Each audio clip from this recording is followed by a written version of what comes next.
एक राजा को जब पता चला कि मेरे राज्य में एक ऐसा व्यक्ति है जिसका सुबह सुबह मुख भर देखने से दिन भर भोजन नहीं मिलता, तो सच्चाई जानने की इच्छा से राजा ने उस व्यक्ति को अपने कक्ष में सुलाया ताकि सुबह सुबह उठकर उसका मुंह देख सके। दूसरे दिन राजा इतना ज्यादा व्यस्त हो गया कि वो भोजन न कर सका। इस बात से क्रोधित होकर राजा ने उसे फांसी की सजा सुना दी। जब उससे आखिरी इच्छा पूछी गई तो उस आदमी ने कहा, माफ कीजिए राजन, पर मेरा मुंह देखने से केवल आपको एक दिन भोजन नहीं मिला, किंतु आपका मुंह देखने पर तो मुझे मौत मिल रही है। ये सुनकर राजा बहुत लज्जित हुआ और ये शब्द उसके कानों में गूंजने लगे, बुरा जो देखन में चला, बुरा न मिलिया कोई, जो मन देखा अपना, मुझसे बुरा न कोई। किसी ने पूछा कष्ट क्या है? उत्तर मिला, कष्ट परिणाम है उन गलत रास्तों का, उन गलत चुनावों का जो शुरू में राहत देती हैं। कर्ज लेते समय तो राहत महसूस होती है, पर लौटाते समय कष्ट होता है। दुष्ट के साथ मित्रता करते समय तो शुरू में बहुत अच्छा लगता है, पर बाद में कष्ट होता है। मन में उठी गलत भावनाओं और कामनाओं को पूरा करते समय तो शुरू में आनंद मिलता है, पर परिणाम बड़ा कष्टदायक होता है। बिना आगा पीछा भला बुरा सोचे कोई भी काम शुरू में तो आसान होता है, पर उसका फल बड़ा ही कष्टकारी होता है।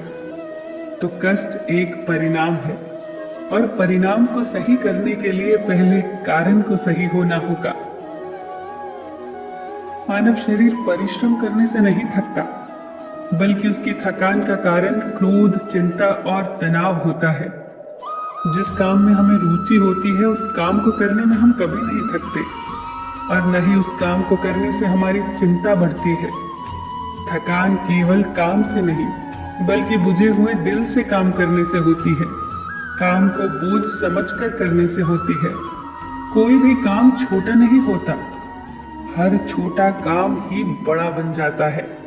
तो अब जब भी काम करिए, दिल लगा कर करिए, पूरे मन से करिए। धन तभी सार्थक है जब धर्म साथ हो, सुंदरता तभी सार्थक है जब चरित्र शुद्ध हो, संपत्ति तभी सार्थक है जब स्वास्थ्य भी अच्छा हो, बुद्धिमत्ता तभी सार्थक है जब विवेक भी साथ हो, परिवार का होना तभी सार्थक है जब उसमें प्यार और विश्वास हो, और तीर्थ पर जाना तभी सार्थक है जब मन में भाव हो। किसी भूखे को रोटी खिलाना बहुत पुण्य का काम है, लेकिन उससे भी ज्यादा पुण्य का काम है उसे रोटी कमाने का तरीका सिखाना। अगर आप किसी को रोटी खिलाते हैं तो उसका पेट एक दिन के लिए भरेगा, लेकिन अगर आप किसी को रोटी कमाने का तरीका सिखा देते हैं तो वो जीवन भर अपना पेट भर सकता है। तुमने अब तक जो किया वही लौट लौट कर आया है। कभी निंदा की तो निंदा लौट आई, घृणा की तो घृणा लौट आई। कि जगत एक प्रतिध्वनि ही तो है, तो फिर गीत गुनगुनाओ, सारा जगत गीत गुनगुनाएगा। हंसो तो दुनिया हंसेगी, मुस्कुराकर आकाश को देखो, सारा आकाश तुम्हारी तरफ मुस्कुराएगा।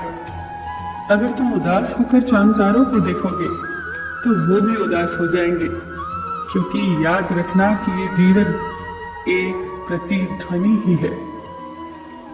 फिर मिलेंगे दोस्तों अगले वीडियो के साथ। तब तक के लिए अपना ख्याल रखना और हमेशा मुस्कुराते रहना।